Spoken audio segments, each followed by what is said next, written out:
Hey everybody, Attorney Somm here. Welcome back. During my break, I completed my last diploma exam for the WSET Level 4 program. As soon as that was done, I headed straight to Napa Valley for some rest and recreation. In this video, I'm going to share with you my thoughts concerning some of the recent vintages in Napa based on my tastings and my experience and the information I learned from speaking with various producers the last week or so. We'll start with 2018. 2018 was an exceptional vintage in Napa.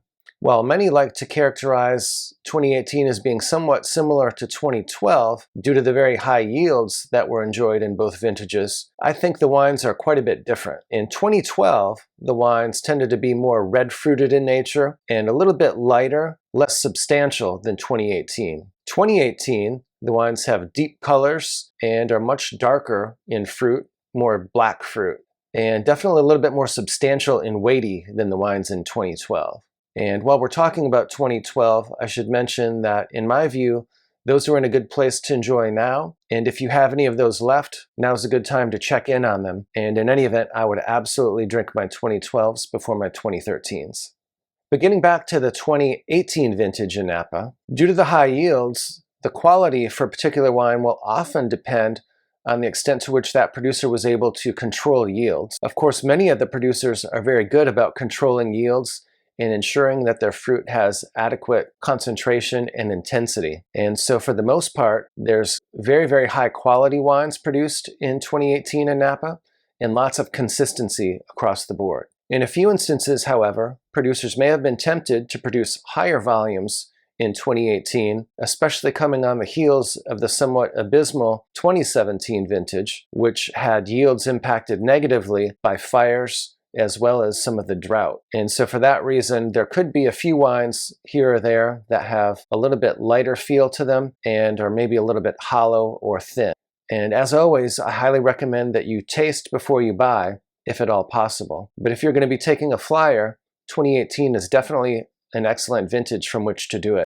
In general, very, very high quality wines in Napa. In 2019, volumes were definitely lower than 2018. Most of the producers that I spoke with said that their 2019 yields were definitely much lower than 2018 and were probably even below that of an average vintage, primarily due to the heat and drought that was experienced that summer. In general, based on the wines that I tasted, the 2019 seemed to have a bit more concentration and power than the 2018s, but still generally outstanding across the board and definitely an excellent vintage in Napa. If you're tempted to buy some Napa Valley wines from 2018 or 2019, I definitely recommend that you go ahead and do it. Unfortunately, based on the disastrous 2020, unless you buy the vintages for 2018 and 2019, you probably won't get another opportunity to buy Napa red wines until 2023, when the 2021 vintage comes online. That's because the 2020 vintage was the one where most of the red wines were absolutely devastated by the fires that were experienced in the fall. There will be some white wines and perhaps some rosé from 2020.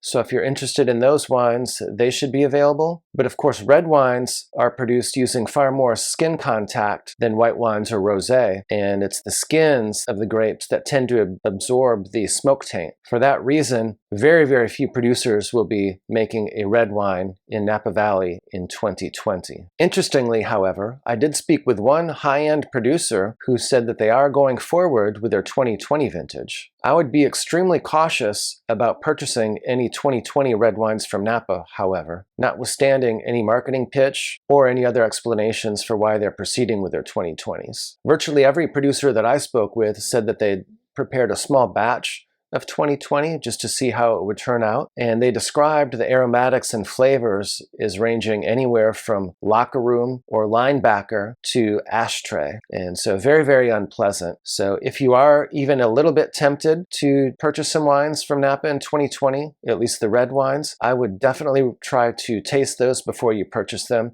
and proceed with extreme caution. I didn't taste any of the red wines from 2020 from Napa. I did try some 2020 Willamette Valley Pinot a few months ago when I was in Oregon. And I can tell you that it was a very, very unpleasant experience, and it was definitely a wine that was characterized by ashtray. And even though it was available for a fire sale price, pun intended, it was definitely an easy pass. And in fact, I used the dump bucket for the vast majority of what I was poured. If you enjoyed this video, Please be sure to subscribe to my channel so you don't miss the next one. I come out with weekly wine videos. Until then, drink well.